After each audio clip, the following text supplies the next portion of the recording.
Shyam steel flexi strong TMT बार, ये strong के साथ फ्लेक्सिबल भी है। आपदा मुसीबत कोई भी आए, ये घर को अटूट बनाए। जब टीएमटी फ्लेक्सी स्ट्रॉन्ग, तो घर रहे हमेशा के लिए स्ट्रॉन्ग। ऑपरेशन सिंदूर के बाद प्रधानमंत्री नरेंद्र मोदी ने मंगलवार को पंजाब के आदमपुर एयरबेस पर पहुंचकर एयरफोर्स अधिकारियों और बहादुर जवानों के साथ मुलाकात और बातचीत की। पीएम मोदी मंगलवार सुबह आदमपुर एयरबेस पहुंचे। पीएम मोदी ने इस मुलाकात की तस्वीरें और जानकारी अपने आधिकारिक एक्स हैंडल पर भी शेयर की। पीएम मोदी ने पोस्ट में लिखा, आज सुबह मैं एएसएफ आदमपुर गया और हमारे बहादुर वायु योद्धाओं और सैनिकों से मिला। साहस, दृढ़ संकल्प और निडरता के प्रतीक लोगों के साथ रहना एक बहुत ही खास अनुभव था।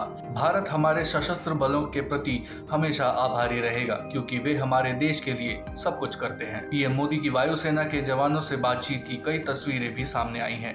फोटो में देखा जा सकता है कि पीएम मोदी ने सेना के जवानों का हौसला अफजाई करते हुए दिख रहे हैं। खास बात यह है कि एक फोटो में पीएम मोदी के पीछे भारतीय लड़ाकू विमान की तस्वीर भी नजर आ रही है।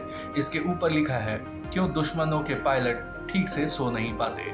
इससे पहले पीएम मोदी ने सोमवार को रात 8 बजे ऑपरेशन सिंदूर के बाद पहली बार देश को संबोधित करते हुए आतंक के खिलाफ भारत के सख्त रुख को स्पष्ट किया था। प्रधानमंत्री नरेंद्र मोदी ने राष्ट्र के नाम संबोधन में इस बात पर जोर दिया कि आतंक के खिलाफ लड़ाई में ऑपरेशन सिंदूर ने एक नई लकीर खींची है। उन्होंने कहा कि आतंक की लड़ाई में एक नई लकीर खींच दी है, एक नया पैमाना, न्यू नॉर्मल तय कर दिया है।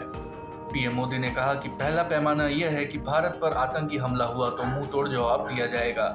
हम अपने तरीके से अपनी शर्तों पर जवाब देकर रहेंगे।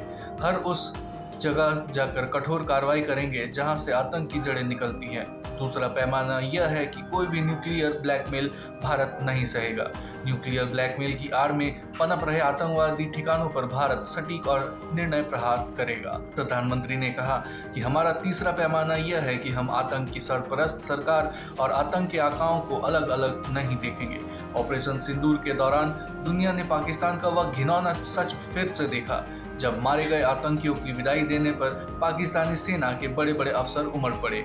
सरकार प्रायोजित आतंकवाद का यह हम भारत और अपने नागरिकों को किसी भी खतरे से बचाने के लिए लगातार निर्णायक कदम उठाते रहेंगे। उन्होंने ये भी कहा कि युद्ध के मैदान में हमने हर बार पाकिस्तान को धूल चटाई है और इस बार ऑपरेशन सिंदूर ने नया आयाम जोड़ा है। हमने रेगिस्तानों और पहाड़ों में अपनी क्षमता का शानदार प्रदर्शन किया और साथ ही न्यू एज वॉरफेयर में भी अपनी श्रेष्ठता सिद्ध की।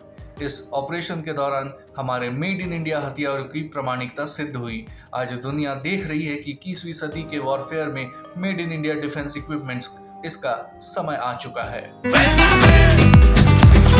ये स्टाइल का मामला है, रूपा फ्रंटलाइन।